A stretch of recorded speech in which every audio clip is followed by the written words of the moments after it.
Why trifectas are overrated and why you should focus on diversity and duos. What's up guys, Luke here from Luke's Points and Miles, and today I want to talk about why I think trifectas are a waste of time and applications, and why I think you can accomplish your diversity goals much quicker by focusing on duos. Real quick guys, slap that like button and I will explain what a credit card trifecta is for any of you that don't know.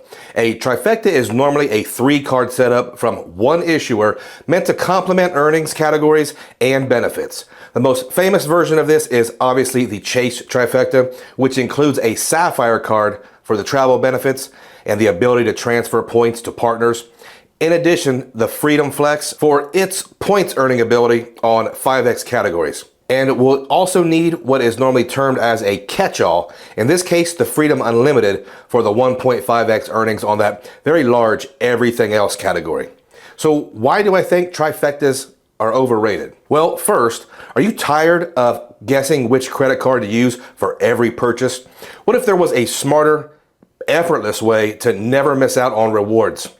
Meet Kudos, a free AI-powered wallet that helps you get the most rewards and benefits from your credit cards. You'd want to listen up because they're giving my viewers a very special offer. Sign up with code Luke and get $20 after your first eligible purchase. With Kudos, you can ensure that you always pick the best card to use at checkout to maximize your rewards, autofill your card info, including the CCV, in one click, access elevated card offers through their partnership with the Points Guy, and more. Kudos is like honey, Apple Pay, and NerdWallet all in one.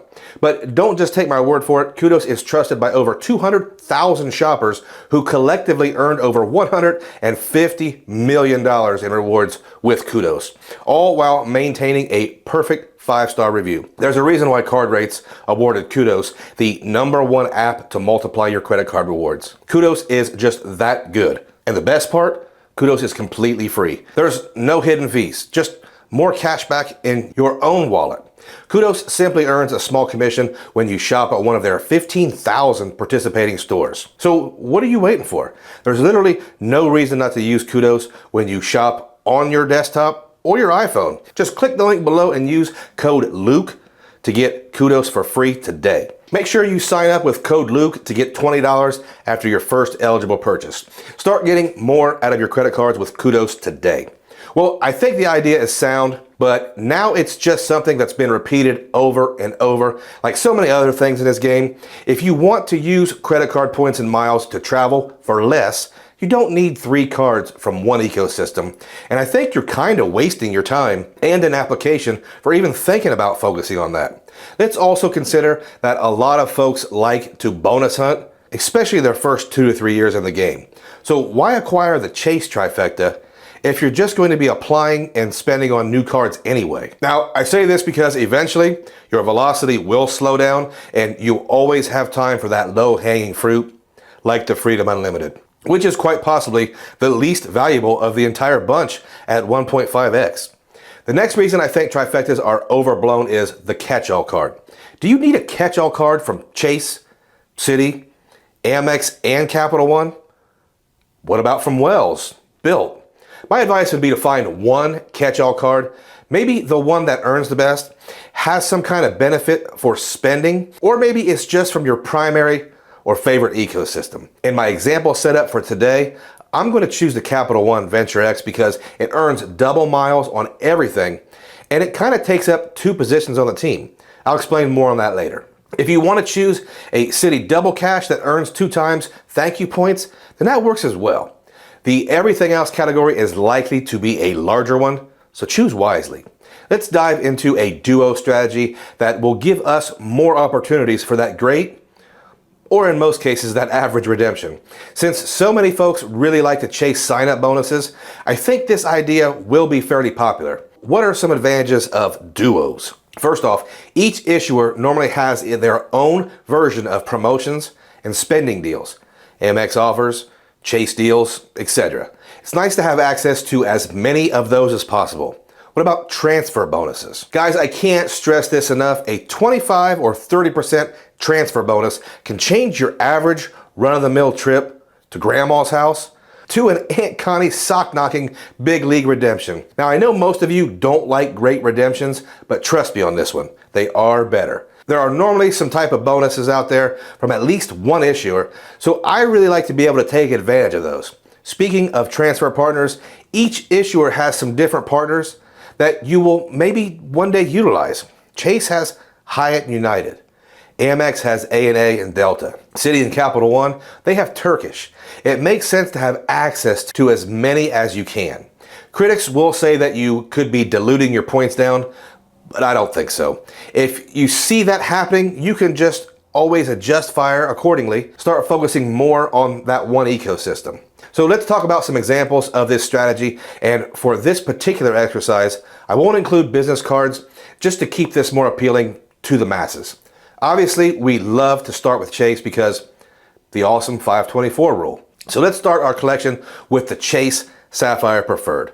Now, if you are a big leaguer or if you plan on traveling a lot, then of course you can step up to the big time Chase Sapphire Reserve. But either one of these cards will give us plenty of travel and purchase benefits and access to the transfer partners. In the case of the Preferred though, it's not much of an earner, and that's where the Freedom Flex comes in.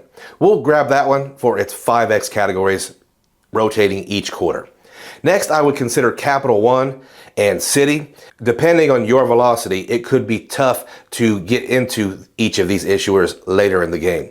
Personally, I would pick up my catch-all card, the Capital One Venture X first.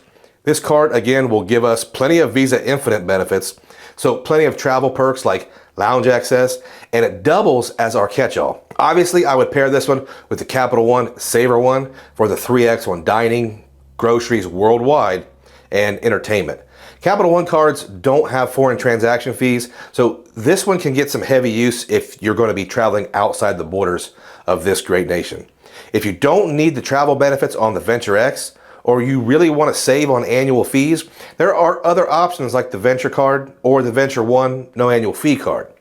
And before you comment on how terrible the Venture One is, it does have a sign-up bonus, and it does give you the option of moving the Saver One cashback over to miles. So it does serve a purpose, even if that purpose is not a glamorous one. With Citi, I still like the Citi Premier for 3 times on groceries, gas, and dining. I would pair this one with everyone's darling thank you points earning card, the Citi Custom Cash. I think most folks use this one for 5 times on gas, but there are several options here if you don't drive or you have one of those fancy electric cars. This setup is pretty large, so I don't think you have to completely maximize every single card. Just get it in where it fits in. Now we come to everyone's favorite issuer, American Express, and with Amex we have a ton of possibilities depending on your needs. Since we aren't doing business cards and we already have our catch-all picked out, we can forget about the Blue Business Plus card for now. Now we need to determine our tolerance for annual fees and how much work we want to put in utilizing credits or coupons. If you're ready to ball out, you can get the Platinum for all the awesome travel benefits that will absolutely change the way you travel. You could pair that with the Gold card for the 4 times dining and groceries. You also get some Uber credits if that's something you're interested in, or something you can tolerate. If you want less annual fees, you can always choose the Green card, which I think is criminally underrated at this point. That's another story. So now let me show you what I will be using as part of this strategy. And of course, I may bend the rules just a bit because, well, I don't mind paying that tax. I'll list the cards and their purpose. First off, I'm going to be going with the Chase Sapphire Reserve. I'll likely put the majority of my general travel purchases on this card and likely a lot of dining as well. I'll be pairing it with not the Freedom Flex, but with the Chase Ink Cash to take advantage of those 5X categories. My wife has the Freedom Flex, so it may get some use this quarter, but for the purposes of this video, I won't include it for me. With Citi, I'm going to use the Citi Custom Cash as my gas card. It's just easy for me because it's a consistent category that reaches around 75% of the limit.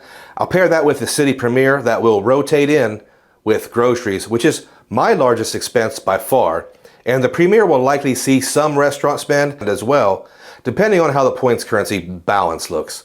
Either way, I really like to earn city thank you points because although they don't have the travel protections, they earn really well and they have great partners.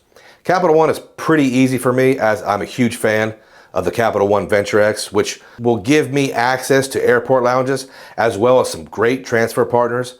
The Venture X will act as my catch-all, well, because I think it may be my only 2 times transferable currency earning card that can be used worldwide. I'll pair it with the Saver One, which is an earning machine, 3 times groceries worldwide, dining and entertainment. So sporting events, movies or concerts, things like that. It also has some killer Uber One benefits, at least temporarily. Finally, for me, this might be a little different from you, but I'm keeping the Amex Platinum card in this rotation because I get plenty of value from the so-called coupons, the protections, and the customer service. I might not swipe the card often, but I will get plenty of value from this card. And breaking my own rules, again, I'll pair this one with the Blue Business Plus. And I know this makes 2 catch-all cards, but I doubt I will even use the Blue Business Plus unless my MR points balance gets pretty low. I picked this card because 1, I have it, and 2, I don't want to keep any other Amex cards at the moment. Plus I do have business expenses and it's nice to keep those separate. So that's it, guys. By not wasting time getting the 3rd card in each ecosystem, I think you can diversify a lot quicker and have access to more opportunities. Besides, once you're done with your duos, you'll still have plenty of sign-up bonuses to catch in the late game with cards that aren't normally too difficult to get. So tell me in the comments below, do you think trifectas in general are overrated? Okay guys, just a quick reminder, check out my card link in the description below, and I hope you guys enjoyed this take. If you've stayed all the way to the end, I thank you, and I appreciate every single one of you.